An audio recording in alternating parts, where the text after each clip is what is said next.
이 오다 최저 매각 가격 1억 6,700이면은 서울 역세권, 더블 역세권, 2호 더블 역세권에 신축 주상복합 아파트 이거 15평이지만 가져갈 수 있는 거 아닙니까? 천만의 말씀이에요. 이렇게 경매 담봤다가 망합니다, 진짜.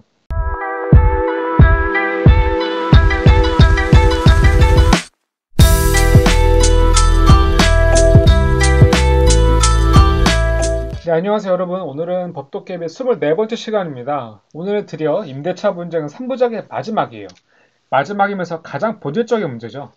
임대차 분쟁의 가장 본질, 보증금 반환에 대해서 얘기해 보겠습니다. 답이 없어요. 아니지. 이건 답이 있지. 왜? 보증금 반환은 간단합니다. 돈을 빌린 사람, 임대인이 돈을 빌려준 사람, 임차인에게 갚아야 되는 문제예요. 우리가 임대차 보증금은 이게 채권인가 채무인가라는 좀 생각이 드는 수가 있는데, 임대차 보증금 반환, 엄연히 채권 채무입니다. 급채권 채무고 돈을 빌려준 사람, 임차인, 돈을 빌린 사람, 임대인이 되는 거예요. 임대인이 채무자고 임차인이 채권자예요. 보통 우리가 임대인이 임차인보다는 더 강한 사람, 더 파워가 있는 사람을 생각하기 쉬운데, 물론 뭐 돈을 빌린 다음에는 채무자가 갑이라고들 하지만 기본적으로는 임차인이 약하니까 채무자 아니야 라고 생각하시면 안 됩니다. 임차인이 돈을 빌려준 거고요. 임대인이 돈을 빌린 사람이에요. 근데 이게 정말 이게 법과 일반 생활이 동떨어져 있다고 많이 느낄 때가 딱 이 경우거든요. 임대인이 당연히 임차인에게 돈을 갚아야겠죠. 언제 갚냐? 돈을 갚기로 한 날이 언제냐면은 임대차 기간 만기된 때예요. 그 만기된 때가 언제냐? 통상 2년이죠. 갱신하면은 뭐 4년 정도까지 갈 수 있을 것이고요. 그러니까 물론 첫 2년이 지나기 전에는 채권자인 임차인이 돈을 돌려달라고 하진 못하겠죠. 못하는데 중요한 거는 어차피 계약서에 만기라고 써져 있는 날이 가로 열고 변제기 닫로 닫고 그렇게 되는 겁니다. 돈을 갚아야 되는 날이에요. 그러니까 원래대로라면은 임대인은 돈을 빌린 사람 임대인은 그 돈을 빌려서 뭐 여러 가지 뭐 뭘 하든지 임대인 마음이지만 중요한 거는 기본적 유동성을 확보를 해놔야죠. 왜냐면 임차인이 기도 살지 아니면 나간다고 할지 모르기 때문에.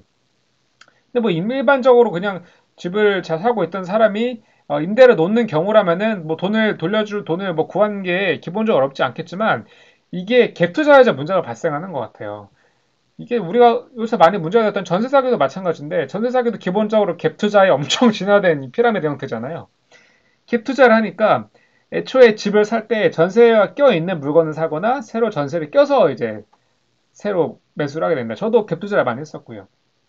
그러니까 애초에 이게 4억짜리 집이면은 보증금을 3억이라고 해봅시다. 그러면은 내 돈 1억만 있으면 이 집을 살 수가 있는 거죠. 그럼 이 사람한테는 사실 이 사람의 현금이 1억밖에 없었던 거야. 그 1억마저도 매도인에게 지급을 했기 때문에 현금 없는 거죠. 물론 집을 팔아서 돈을 갚으면 되는 거 아니라고 하지만 어디 집이 쉽게 팔립니까? 집이 주식처럼 시장가 매도가 안 되잖아요. 그러니까 임차인은 나야 나간다 내 돈 돌려달라 라고 하는 거는 이게 너무나 정당한 요구인 거예요. 권리 행사가 너무 정당하고 너무 당연한 겁니다. 돈을 빌려준 사람이 돈을 빌린 사람에게 갚으라고 하는 게 당연하듯이요. 근데 뭐 모든 임대인이 그러지 않겠지만 임대인이 이런 말들을 많이 해요. 새로운 임차인을 구하지 못해서 돈이 없다. 반대로 얘기하면 나 돌려줄 돈 없다는 거죠. 돈을 빌린 사람의 배째라는 거예요. 근데 여기서 되게 애매한 게 발생합니다. 그냥 돈 안 갚겠다는 게 아니고 새로운 임차인을 구하겠다는 말을 해요. 새로운 임차인, 아니 당신이 나가니까 그래도 임차인을 구해야 될 거 아니냐. 내가 직접 실거주할 게 아니면은. 그래서 많은 사회초년생들이 여기서 현오게 됩니다.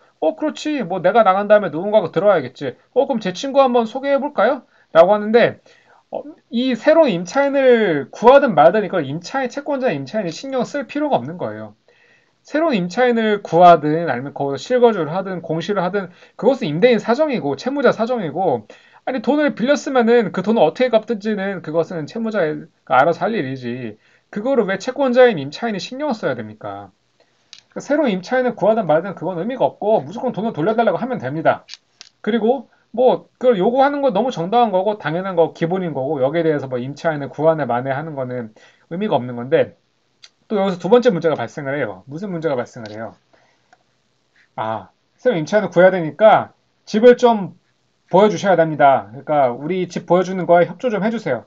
뭐 기본적인 협조는 할 수 있겠죠. 뭐 저도 임차인 시절에는 집을 많이 보여드린 것 같아요. 근데 이제 아무래도 내가 살고 있는, 만기가 얼마 안 남긴 했지만 내가 살고 있는 집을 어, 얼굴도 모를 제3자가 왔다 갔다 해서 내 생활 공간을 들여본다는 것은 사실 프라이버시에 대한 심각한 침해거든요. 그러니까 이 집을 뭐 사실은 이 집을 보여줄 의무는 없어요. 왜냐면 아까 말씀드렸듯이 새로 임차인을 구하냐 마냐는 철저히 채무자인 임대인이 알아서 할 일이고 그 사람 사정이거든요. 근데 여기서 집을 보여주는 마냐는 거는 사실은 그 만기까지는 집을 한 번도 보여줄 의무가 없는 거예요. 집 보여줄 의무 없습니다. 다시 알아들으셔야 돼요.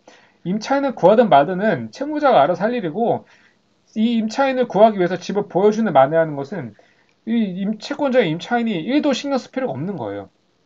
제가 저도 갭 투자를 하고 이제 임차인을 새로 놓고 있는데 제가 이거를 알고서 어떻게 했냐면은 저는 임차인을 새로 받을 때 갭 투자서 등기 친 다음에 바로 인테리어를 했거든요. 그래서 인테리어가 끝나고 가장 완벽한 이제 사실상 세핑의 집의 모습을 사진과 동영상으로 엄청나게 촬영을 해놨어요. 사실 거의 무슨 VR 쇼룸 같은 느낌으로 우리 옛날 러브하우스 따라다라다 보여주는 그 영상 있잖아요. 다 촬영을 해놨습니다. 촬영을 해놔서 아 이게 집에 들어가면 딱 이런 상태니까 설령 이 임차인이 집을 잘 안 보여준다 하더라도 새로 집을 매수하거나 아니면 새로 이제 임대차로 들어올 사람이 사진이나 동영상을 보고도 좀 어느 정도 판단을 할 수 있게끔 하자는 게 제 목표였어요. 물론 기본적으로는 실제 집을 봐야 되긴 하겠지만은 어찌 그런 사진이나 동영상을 보고도 그래도 한번 실제 집을 보겠습니다 하는 사람은 어느 정도 계약 의사가 있다고 판단할 수가 있는 거죠. 근데 이제 여기서 여러 가지 또 경우의 수가 생깁니다. 임대인으로서는 뭐 돈을 당연히 다 돌려주는 거 맞지만 이제 임차인 의무가 있거든요. 어떤 의무가 있냐면은 이 목적물을 원상 복구할 의무가 있는 거예요. 그 목적물 원상 복구를 하는 건데 예를 들어서 벽지가 찢어졌다, 바닥이 파였다, 뭐 창문이 뭐 깨졌다. 이런 경우는 이거를 사실 다 수리를 해놓고 나가야 되죠. 왜냐면은 이 돈을 돌려받는 거는 임차인에 걸리지만 반대로 얘기해서 이 목적물을 원상 그대로 돌려받는 것은 그러니까 어느 정도 자연스러운 그런 뭐 좀 누리끼리 해준 세월이 지나면서 어쩔 수 없는 부분 빼고 뭐 아까 말씀드린 것처럼 벽지 찢어지고 바닥 패이고 유리창 깨지고 뭐 이런 부분들 막 수도가 막 완전 막 엉망이 돼 있고 이런 부분들은 임차인 임대인 입장에서는 이 집을 원상 복구시켜서 돌려받아야 될 자신의 권리를 그러니까 이제 어떻게 보면 조금 거기에 이제 데미지가 발생을 한 거죠. 그래서 이거 되게 말이 많잖아요. 뭐 수선 의무라 그래가지고 그러면은 목적물 파손됐을 때 이거를 뭐 누가 고쳐야 되냐 이게 여기와도 연관이 됐는데 다시 보증금 반환 문제로 돌아왔을 때는 가끔가다 임대인이 돈을 아예 안 돌려주는 거 아닌데 이거 벽지 찢어지고 바닥 패이고 했으니까 나 돈 못 돌려준다 라고 하는 경우가 있어요. 근데 엄밀히 말해서 돈은 원래는 다 돌려줘야 되고 그 중에서 벽지 페이지고 이런 부분에 대한 수리 비용 상당액을 공제하고서 돌려줄 수는 있어도 벽지 찢어진 거 가지고 이 집에 대한 보증금을 채무자가 돈을 못 갚겠다라고는 할 수가 없는 것입니다. 물론 갑자기 임차인의 과실로 거기서 불이 나가지고 집이 완전히 새까맣게 타버려가지고 아무도 살 수 없는 그런 난장판이 돼버린 경우라면은 보증금을 거의 전액을 안 돌려줘도 될 만한 예외적인 사정이 발생할 수 있겠지만은 중요한 거는 그러면은 아까 말씀드린 것처럼 보증금의 일부라도 공제가 되는 이 임차인이 원상복구를 해야 되는 범위가 어디까지냐. 이거는 비단 그 보증금 반환의 문제가 되는 임대차 기간 만기뿐만 아니라 임대차가 지속되고 있는 과정에서도 계속 발생하는 문제예요. 이것도 굉장히 골치 아픈 부분이에요. 여기 보면은 임대차 계약에 있어서 임대인은 임대차 목적물 계약을 좀 펴볼게요. 존속 중 그 사용 수익이 필요한 상태를 유지하게 할 의무. 그러니까 임대인은 이 임차인이 그래도 이게 돈을 내고 들어온 채권자니까 이 집에서 그 보증금을 낸 것만큼 어느 정도 정상적인 그 생활을 영위할 수 있게끔 기본적인 세팅을 다 맞춰야 된다는 거예요. 그래서 갑자기 뭐 누수가 생긴다 이런 것들은 다 임대인이 고쳐주고 있죠. 누수가 생기는 거는 뭐 임차인이 뭐 갑자기 100원을 미친 듯이 뚫어가지고 누수가 억지로 발생하게 한다는 예외적인 사정을 제외하고서는 누수가 오래된 집도 누수 발생하면 임대인이 고쳐줘야 됩니다. 근데 목적물에 파손 장애가 생겼는데 임차인이 별 비용을 들이지 않고 쉽게 고칠 수 있는 정도의 사소한 것이어서 임차인의 사용 수익을 방해할 정도의 것이 아니라면은 임대인의 수선 의무가 아니라 임차인한테 수선 의무가 있는 거예요. 예를 들어서 뭐 100원이 쓰다가 임차인이 쓰다가 한 뭐 6개월 정도 지나서 이게 뭐 머리카락 들어가지고 하수구가 막혔으면은 이거 뭐 사람 불러서 뭐 5, 6만 원 내면은 그 하수구 뚫고 원래대로 할 수 있잖아. 이거는 이제 임차인이 하라는 거예요. 그리고 그 머리카락 누구 겁니까? 임차인 머리카락이잖아요. 근데 또 뭐가 있을까요? 뭐 벽지 찢어진 거? 벽지 찢어진 거 같은 경우는 애초에 이게 벽지가 가만히 있는 상태에서 자연적으로 찢어지는 경우는 거의 제가 없다고 생각을 하고 있고 임차인이 뭐 이렇게 무거운 거 옮기다가 벽지가 찢어지는 경우 있겠죠. 벽지 찢어지면은 뭐 이것을 어떻게 해야 되나요? 벽지 찢어지면 이거 손쉽게 고칠 수 있나? 원래는 도배 새로 하면은 손쉽게 고칠 수는 있긴 하겠지만은 그게 아니더라도 벽지에 대해서 잠깐 뭐 테이프를 붙여놓는다든가 요새는 그 다이소에 가면은 벽지 이렇게 찢어진 거 붙이는 것도 있더라고요. 그런 거 한 2, 3천 원이면 사는데 또 바닥 패였을 때는 그 바닥 뭐 이렇게 땜빵이라고 하네요. 땜빵하는 그 기계란다. 공구 사다가 5천 원 내면은 저도 아마 DIY를 해본 적이 있는데 그거 하는 것들은 별 비용 들이지 않고서 손쉽게 고칠 수 있는 사소한 거 아니냐. 그 기본적으로 이런 사소한 그 고쳐짐들은 임차인의 책임으로 발생하는 경우가 많습니다. 바닥 움푹 패인 것도 임차인이 뭐 무거운 거 들다가 패인 거지. 임대인이 갑자기 임차인 제한테 몰래 들어와서 그걸 패놓고 갈 일은 없잖아요. 이런 것들은 임대인한테 손 의무가 없는 거예요. 그럼 이거를 다시 보증금 반환 얘기로 돌아 몰고 가면은 이 집에서 누수가 생겼어. 누수가 생기니까 새로운 임차인 들이기 쉽지 않단 말이에요. 그 임대인은 이 누수가 생긴 걸 이유로 임차인한테 이 누수 수리비용 빼고 드릴게요라고 할 수가 없다는 거예요. 근데 임차인한테 수선 의무가 있는 경우, 아까 말씀드린 벽지 찢어진 거, 뭐 100원 막힌 거 이런 것들은 그 수리비 상당액, 그 고치는 비용 상당액을 공제하고서 이 보증금을 돌려줘도 된다는 겁니다. 왜? 임차인한테 과실이 있는 부분이고 아까 판례에서 나왔죠. 별 비용 들이지 않고 손쉽게 고칠 수 있는 것들인데 네가 이거 안 고쳐놓고 갔잖아. 벽지를 찢었으면 네가 벽지를 원상태로 붙여놓고 적어도 어느 정도 붙여놓고는 가야지 라고 할 수 있는 겁니다. 근데 어쨌든 이런 부분들을 손쉽게 고칠 수 있는 사소한 부분이면은 임대차 보증금 기본적으로 몇 천만 원 몇 억 하잖아요. 뭐 기껏해야 뭐돈 10만 원, 뭐 많아봐야 100만 원 정도 되니까 그런 부분들은 상호 협의하에 아마 진행이 될 텐데 이거를 바탕으로 하여튼 임대인은 보증금 전액의 지급을 거부할 수는 없어요. 임대차 보호법 갈게요. 임대차 보호법 벌써 세 번째 보고 있네요. 그러면은 이제부터는 임차인이 돈을 못 돌려받을 때 어떻게 해야 되냐? 이거 뭐 기본적으로 상식으로 다 알고 있는 부분들이니까 빠르게 한번 짚어보겠습니다. 짚어보겠는데 의외로 이 임차권 등기 명령은 잘 모르시는 분들이 많더라고요. 이게 뭔지는 알고 있는데 정확히 어떻게 등기 명령을 하라는 거냐, 어떻게 등기를 하라는 거냐는데 이제 이름부터 볼게요. 임차권 등기. 그러니까 뭔가 등기부에 임차권이 들어가는 걸 알겠는데 이게 명령으로 끝나네요. 그러니까 원래 등기라는 거는 그 등기 의무자랑 권리자라는 양 당사자가 있어요. 양 당사자가 이제 그 상호 합의하에 등기부에 이제 이런 올리고 그 내용을 등기를 기재를 하고 그 기재에 필요한 서류 양 당사자 제공을 해야지 되는 건데 그 보통 한 당사자가 또 이제 협조를 안 하면은 그런 등기는 이제 등재되기 어렵겠죠. 이럴 경우에는 법원의 명령으로 강제로 등기를 하게 하는 것이 바로 임차권 등기 명령입니다. 그러니까 명령이라는 건 법원이 강제를 한다는 거예요. 그리고 명령까지 갈 경우에는 등기 의무자와 권리자 사이에 협의가 제대로 되지 않은 경우겠죠. 임대차가 끝난 후 보증금에 반환되지 않은 경우 임차인은 수리를 관할 법원에 임차권 등기 명령을 신청할 수 있다. 그러니까 법원에 임차권 등기 명령을 신청하는 겁니다. 신청서에는 이런 걸 적어야 돼요. 신청서가 서식이 있거든요. 복잡하지가 않아요. 신청 추진면 이유는 뭐예요? 아니 기한 끝나는데 임대인이 돈 안 돌려준다. 목적의 주택, 무슨 아파트 몇 동 몇 호다. 등기 원인된 사실, 돈 안 돌려준다. 이런 내용만 적으면은 임차권 등기 명령 신청이 이게 나 법무사한테 맡길 필요가 없습니다. 굉장히 쉬워요. 굉장히 쉽고 누구나 할 수 있습니다. 그럼 임차권 등기 명령 왜 하냐? 자, 원래는 임대차 보증금 안 돌려주면은 이사를 나가면 안 됩니다. 왜냐면은 점유가 빠져버리면은 그러니까 전입 신고를 빼서 다른 데로 왜냐면 다른 이사는 가야 될 거 아니에요. 원래 이사 가려고 했으면 다른 데로 전입 신고를 빼버리면은 그 우선 변제권이 없어져요. 그러니까 보통 보증금 안 돌려주는 경우는 임대인이 돈 없다는 거니까 아파트 경매 넘겨가지고 그 경매 대가 중에서 그 받아내야 되거든요.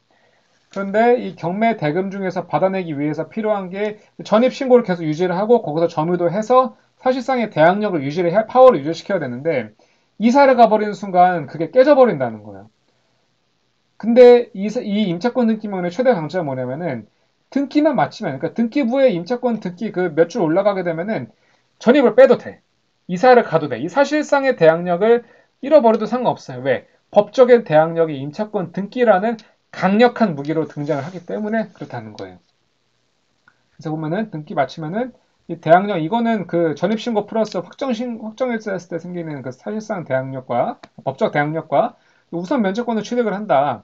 경매 넘어갔을 때 경매가 이제 4억짜리 아파트가 한 3억 2천에 낙찰됐을 경우는 3억 2천 중에서 이 임차권 등기한 임차인이 자신의 보증금 3억을 먼저 가져갈 수 있다는 거예요. 그러니까 좀 나중에 돌려받긴 하지만 어쨌든 돈을 돌려받는 건 맞죠. 다만 임차인이 임차권 등기 이전에 이미 대항력이나 우선 면제권을 취득한 경우에는 그 대항력이나 우선 면제권은 그대로 유지가 된다. 그러니까 임차권 등기 이전에 이미 전입신고랑 그 확정일자 했으면은 그거 그대로 유지된다는 거예요.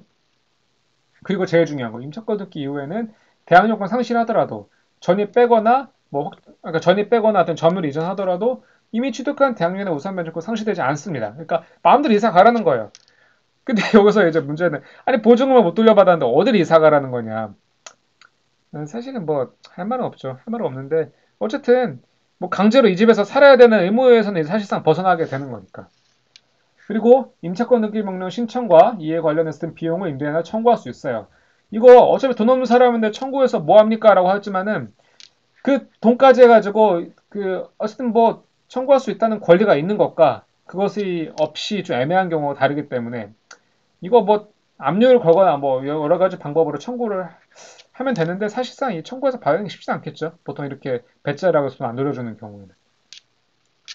그러니까 여기서 이제 정말 안타까운 것들이 이른바 전세 사기 사건에서 임차권 등기 명령을 이제 피해자들이 아니까 했는데 임차권 등기 명령을 하기 전에 이미 그 대항력과 우선 면제권을 취득을 했으면 문제가 없는데 이 취득 안 한 경우가 대부분인 거예요.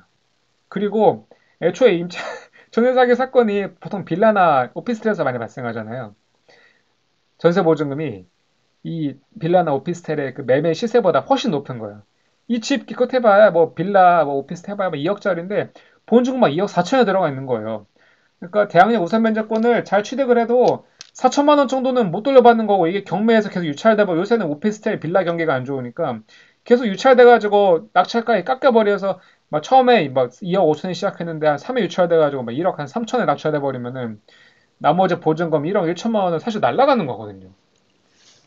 그러니까 임차권 등기 명령이 실효성이 있냐라고 볼 수 있겠지만 어쨌든 자유롭게 이사도 갈 수 있고 그 기존에 취득했던 우선 면제권과 대항력도 유지를 해준다는 측면에서는 뭐 법적으로는 할 수 있는 최대한을 한 게 아닌가라는 생각이 들어요.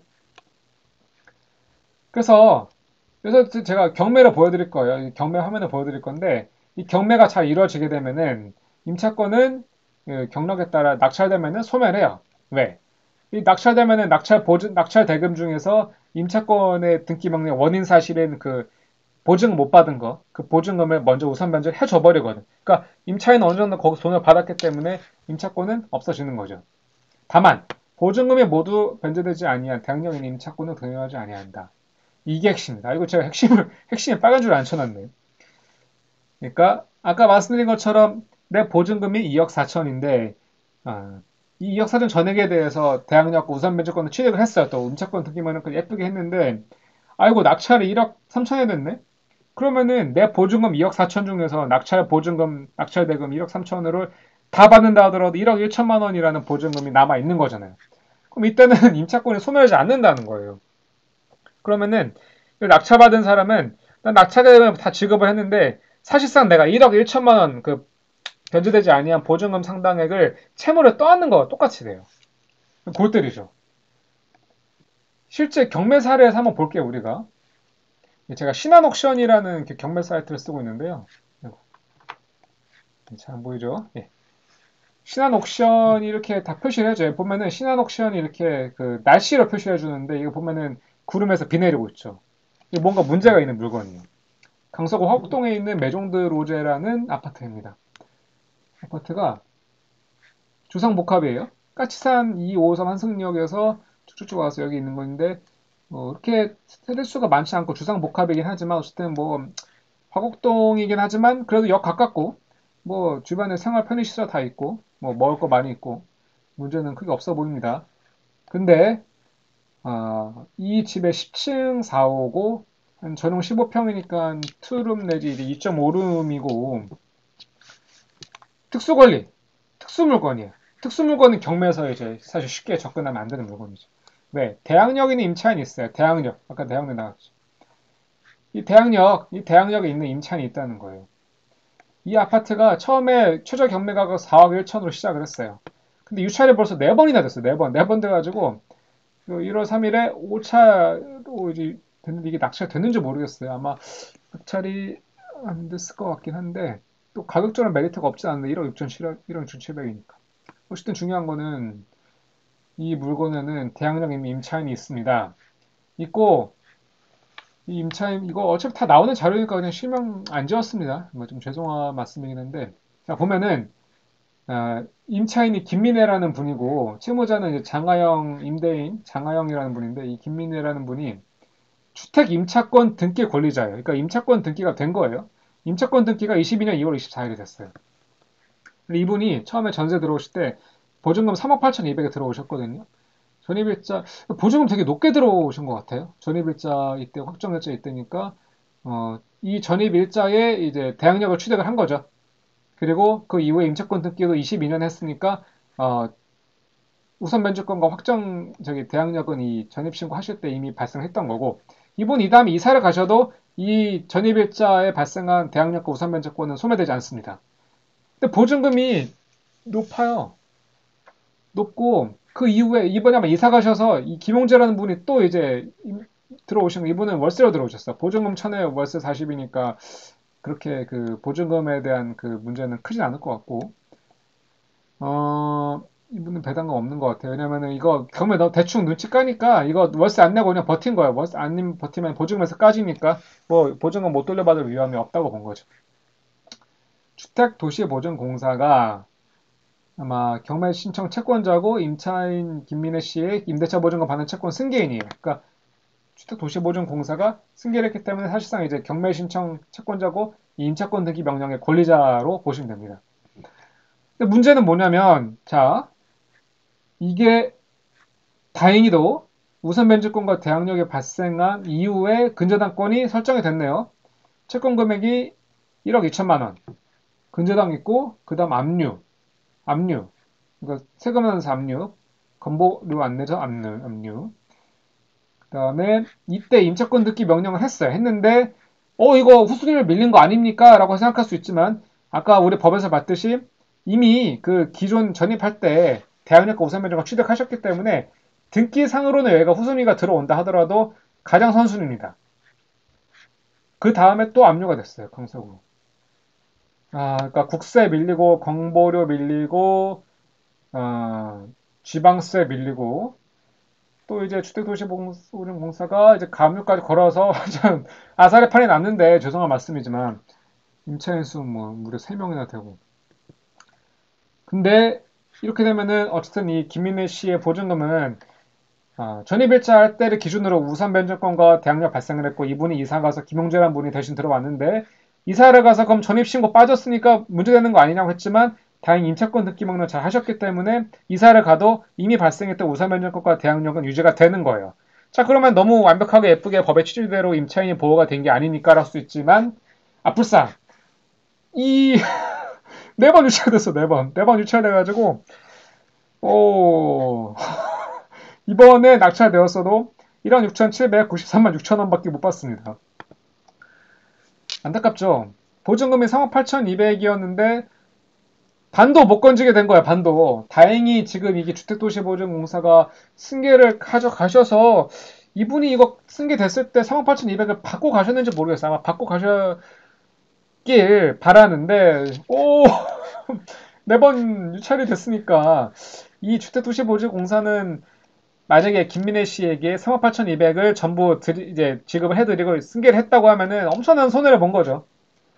골 때려야죠. 그리고 이 김용재라는 분은 보증금 1,000밖에 안 되고 아마 월세에서 보증금에서 월세 깠을 테니까 큰 문제는 없어 보이고요. 뭐 나가라고 하면 나가면 되는 거고. 참 여기서 드는 생각은 보증금이 모두 변제되지 아니한 거 아닙니까? 왜? 이거 1억 6,700 이번에 그 최저 매각가격 낙찰 됐어도 1억 6,700밖에 안 되는데 원래 보증이었던 3억 8,200을 뺀 2억 2천 정도는 소멸되지 않았으니까 우선 면적권과 대항력이 남아있는 거 아닙니까? 맞습니다. 남아있겠죠. 남아있으니까 지금 아무도 못 가져가고 있는 겁니다. 왜? 이거 1억 6,700에 사도 여전히 2억 2천을 더 지급을 해야 되거든요. 누구에게? 대항력을 갖고 있는 임차인에게.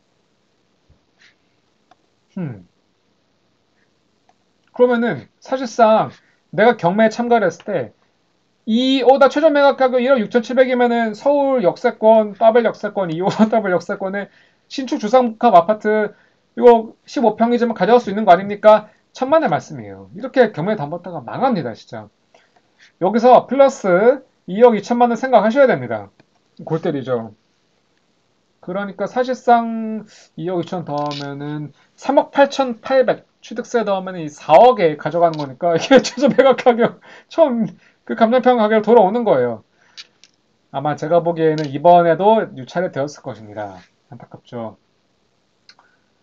아, 이런 경우에는 어떻게 해야 되나? 정말 임차권 등기 명령이 법원이 잘 돼 있는데 어떻게 보면은 저는 이 보증은 모두 변제되지 않았을 때 이 단서 조항 때문에 오히려 임차권 등기 명령된 각 그 특수 물건의 경매가 계속 깎이니까 오히려 이거는 원래 임차권 등기 명령했던 그 채권자인 임차인을 한테 불리한 게 아닌가라는 생각도 해요. 이게 없어야지 좀 달려들 텐데 이것 때문에 지금 사실 경매가 유찰되면은 아마 제가 한 번에 뭐 2, 30% 깎인 이번에 또 유찰되면은 얼마나 깎이는 거예요, 그러면? 무섭죠.